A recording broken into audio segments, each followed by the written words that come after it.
Good morning, Apex University. My name is Dan and I'll be your coach for today. So I got a message from a guy called Jeff as a response to one of my earlier videos, and it reads, "Hi, I've been watching your videos and learning a lot. My son has also been loving this game. He's 11 and pretty good at the game. I was wondering if you could watch some of his gameplay and maybe leave him some tips." Now instantly, as a foster parent of an 11-year-old girl myself, this makes me concerned hearing a dad say, "My son's 11 and he's pretty good at the game." You're worried that if you watch the gameplay and he's not very good, you don't want to be the one to have to tell him that his son isn't that great and just needs to practice. However, after looking over the gameplay a bit, he's quite right.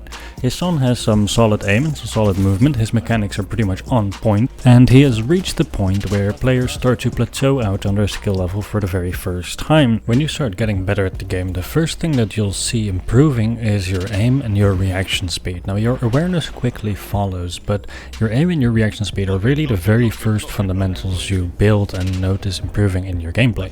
After you build up some decent aim, however, it becomes difficult for people to figure out how to improve, and this is where people get stuck for a long time, because the next steps aren't so much visual or very visible in your gameplay, but are rather in your head. And so what I'm going to be going through here is what's going on in my head and in my decision making, and how this decision making happens in a split second in a fight. On one side, on the left side, I'm going to show the goals that I have at any given moment. That could be to attack, to defend, to relocate, or to heal. On the right side, I'm going to be showing you what I am focusing on in order to achieve this goal. This can be my aim, my movement, or my positioning. So let's get back to the moment where I just healed. Both of my teammates went down, and right now my focus in this fight is to get their banners. So as I'm moving up here, although you see me shooting, when I do a lot of damage to one of the enemies, my focus here isn't to push in and kill him, because both of my teammates are down and both of his teammates are full health. So unless I see them make a terrible mistake that I want to punish, this is not necessarily a fight I want. Instead, I'm focusing on relocating myself up to the high ground where I can grab my teammates' banners, and to do that I'm focusing on my movement. If I'm shooting back, it's just to deter them, and my positioning I'm only using to try and use cover and not take as much damage, but the ultimate goal is to get these banners and then get out alive. Although I only got one of the two banners now and the other one is counting down from about a minute, I took so much damage that you see my priority here changing back to healing once again. So I take the same route down where I can block the doorway and heal. Once I'm full healed, my goal here is once again to go and get my teammate's banner up top before it times out. So I'm focusing on the same goal again as before, which is attacking and using my aim to do so. So I just make my way up top again and just repeat what I did before. And then as soon as I get to the top, I want to focus on my movement to make it out alive. I already have an exit strategy in my mind. So when you see me shoot the enemy here, it's just to force him to back off, and then instantly, while he thinks I'm still in the fight, I'm already on my way out, and I already know my exit strategy because I'm focusing on my movement, and everything else, my position and my aim, is all automatic. All I'm thinking about, all the conscious part of my brain is working on, is staying alive via my movement and relocating. I end up smoking the left and going there rather than the middle while relocating, because it makes it harder for them to chase me and predict where I'm going to be and shoot me through the smoke, as well as bringing me closer to the corner where I can duck behind and heal. While you are healing, your movement is slowed, so position is generally the technique you use to heal effectively, unless you're bunny hopping, in which case it's movement. I know this team really wants me dead, so my focus instantly shifts to attacking and aiming to try and outpressure them and prevent them from pushing me while I'm in this awkward spot, because I know I've got a sniper on my left. Sadly, they instantly outpressure me, so I try to get a heal off as quickly as I can, and knowing that they're going to push me, I try to find a defendable position. Because I've got my position taken care of, now I can focus on aiming and I can down an enemy rather quickly. Because they all stick together very much and I have a sniper behind me, they do still outpressure me a lot. So you see my focus shifting back from attacking to healing in a position where I can break line of sight from both teams and be safe.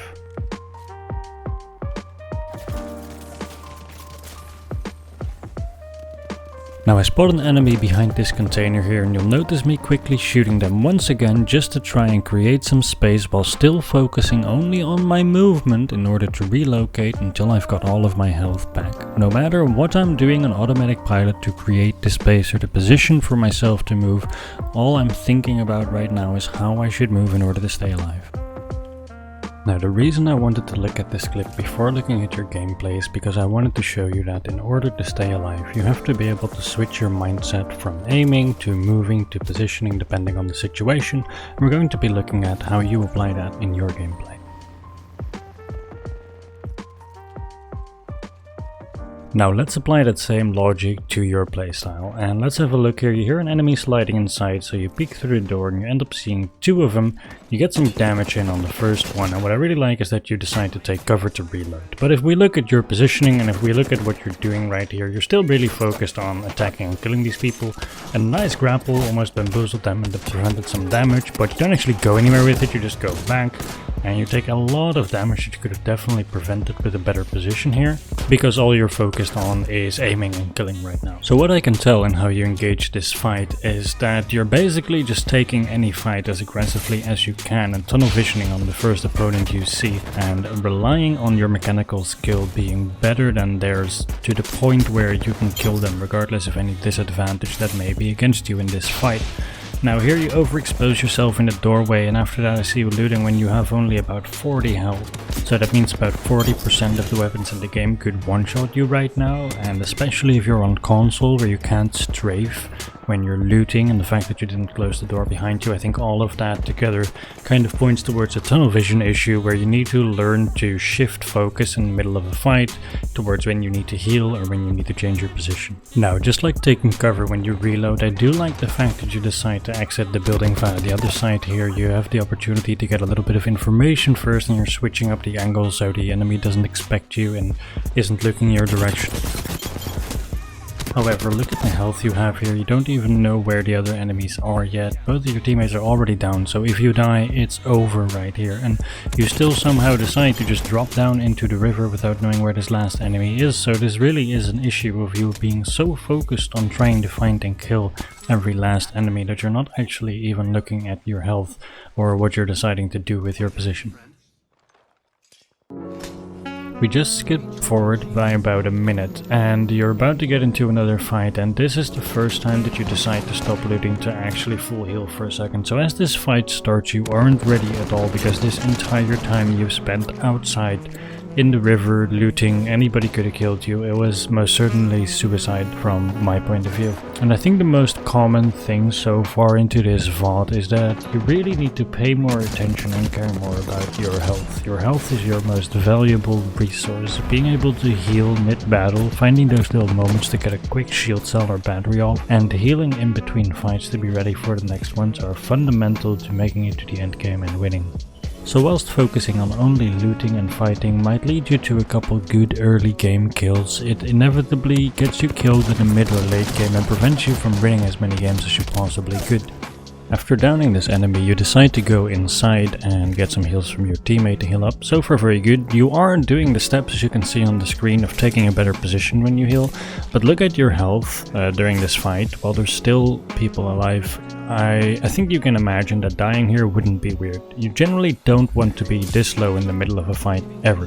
If you're more prepared, if you'll always value having your shields up first and using batteries and cells in fights because they're faster without sacrificing your health if you don't have to, you'll notice you'll be much more ready for fight, and you actually end up getting more kills even though you spend more time looting, because you don't have to completely back off and spend 10 seconds using a medkit. So as we skip forward a little bit, you end up finding another team outside and you do instantly take a little bit of high ground on your right. I always advise being out of the river at the start of a fight when you can, and you get a good knock on the lifeline right here.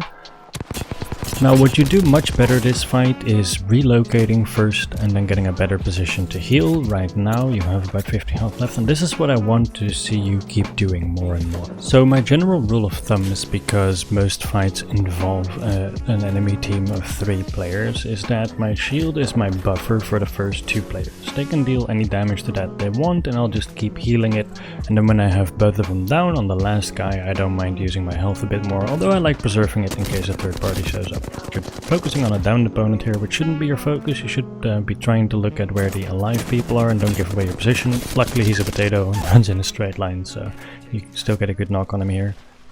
Now unfortunately you get caught here while trying to loot, and you manage to get away on just a sliver of health. Had you been healed up a bit more, this wouldn't have been as much of an issue, so this is really why you want that shield buffer as long as there's enemies alive. You manage to get to your lifeline who has her healing drone out, and you use your syringes at the same time. I really like this, it's much faster, and if you get shot by the enemy team you have more of a health buffer. I don't think it's worth saving syringes here. But what we can note is that you don't have any shield cells or batteries, and that's why you're not repairing your armor right here. So instead of pushing forward and trying to get the last kill with about your 90 health right now, what I really would be focusing on is trying to find an armor swap in the nearby area so that you can get health back fast. And as you get knocked here, we can instantly see why. You know that the person that has just gotten rezzed has 30 health, but you don't know anything about the armor or health situation on the other enemies while you were healing, and you only have 90 health. You don't even wait for your team to back you up, so this was another suicide mission. Luckily your team cleans up, but in a situation like this you need to remember that even if the enemy team rezzes here, they'll all revive with 30 health and they'll have to heal up. So if in that meantime you looked for an armor and pushed up with your team, you would have just downed the same people again, gotten the kills anyway, and you would have ended up with more. Now with a nice grapple move here you bamboozle this enemy, but look at the amount of damage you've done to him and how much health you had. You had about 30 health and you had to do about 130 to him in order to win that fight, and you're on the low ground. And he has armor. Like, everything here is against you. You only win this fight because the enemy was bad or was way worse than you. Imagine if you used that same grapple to just quickly fling yourself up onto the roof. You could have just healed up. Like, who could have stopped you? Or you could have shot him from the roof where he wasn't as much of a threat, and you would have been on the same grapple cooldown, but there would be no threat to you dying. You can even wait for him to try and start rezzing and then kill him for free. So although you ended up getting all the kills, this fight could have been played a million times better and you would have been able to beat them much faster and more effectively. So we've seen so far that a lot of aspects like using cover when you heal you already use in your gameplay here and there quite naturally, and that's normal. We learn most of these things through necessity and by being punished for our mistakes, as well as just at looking at other players and learning from them. What I'm trying to teach you here is that once you've developed some good mechanics, the next step to becoming a great player is putting yourself into positions where you can use those mechanics to win fights and survive. But seeing how I implement these steps after years of practice and being able to use my awareness to keep track of a lot of things going on around me might be a bit much all at once. So what I'm going to be doing is using your last fight here as an example and giving you the basic step-by-step plan on how to train your decision making and actually become better at the game. So what I want to teach you is to start every fight by thinking about what your attack and what your heal position will be throughout this fight before you actually start. So as soon as you see this opponent, I don't want you to start attacking them, but rather I want you to think of a good spot to attack this team from, and if you take a lot of damage, a good spot to heal.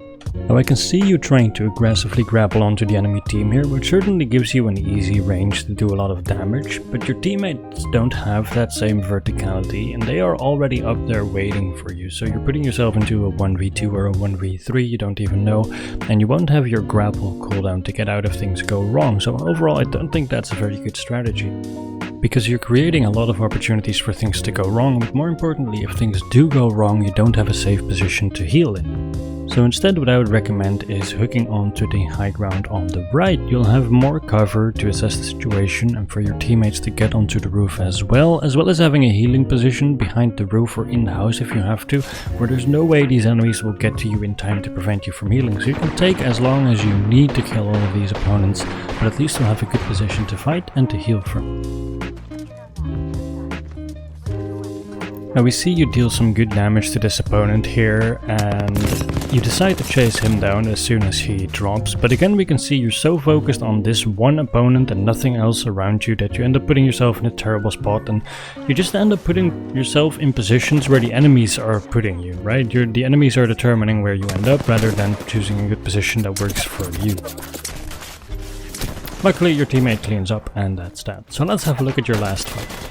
And we start with the same mistake as before, which is that you have less than half your possible health. You're out in the open and you're looting. So as you get shot here, this is not a great start for you, and you should have really healed up first inside of the building. Now you're still looting and healing here because you weren't prepared. Luckily you do have some cover to loot from. I like the way you use the door, but look at the situation here. One of your teammates is still dead. You still haven't revived them because it was never more important to you than killing or looting for yourself. And your team has already taken a lot of damage, so by the time you show up here you're already at a huge disadvantage, just because you were so busy looting and thinking about yourself that you weren't really paying attention to your teammates or what was going on around you. So let's go back to the start of the fight for a second and imagine that you had been prepared and healed up already, so that the moment this fight started and your teammates started taking damage, you could have had the time to look for an attack position where you also had a position to heal. Now, if we look at this position, you could have easily been on top of the building, you could have been peeking through the window, or you could have taken the high ground behind the building. Any of those would have been fine, would have given you much better angles for this fight, and you would have probably been able to survive and win without too much issue. To conclude, we've seen that you have the mechanics to take out a lot of opponents in a single match, and I'm very excited to see where you'll go next if you learn how to use positions more to your advantage. Before you start a fight, give yourself just a second to breathe and think about where you want to attack from, where you want to heal from, where do you want to go if things go belly up and you just need to heal real quick so you can still win the fight. Now, a quick editor's note before we finish this video. While I was editing all of this together, I took a break to get some food and drink some coffee, and I watched Shroud's latest video, which is called Winning a Game with No Heals.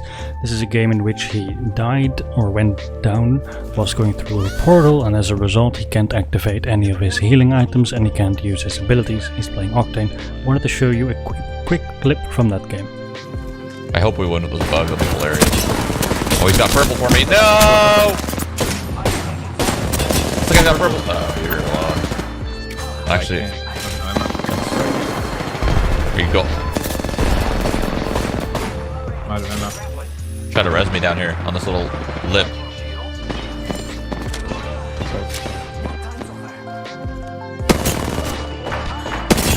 Pathfinder? On me? Right above me?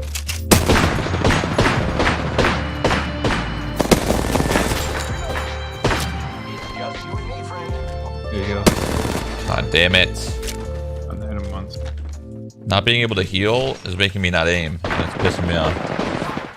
Now, the reason I wanted to show this clip is because Shroud is considered by most of us to be the most skilled mechanical player that FPS has to offer on PC, and if you go through this game and keep in mind everything I've just taught you, you'll see exactly what he means when he says he can't aim because he can't heal.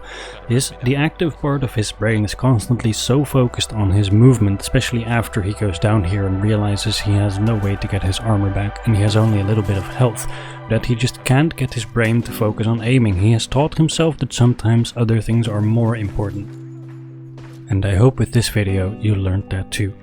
I truly hope this was helpful. Peace. Not being able to heal is making me not aim. It's pissing me off.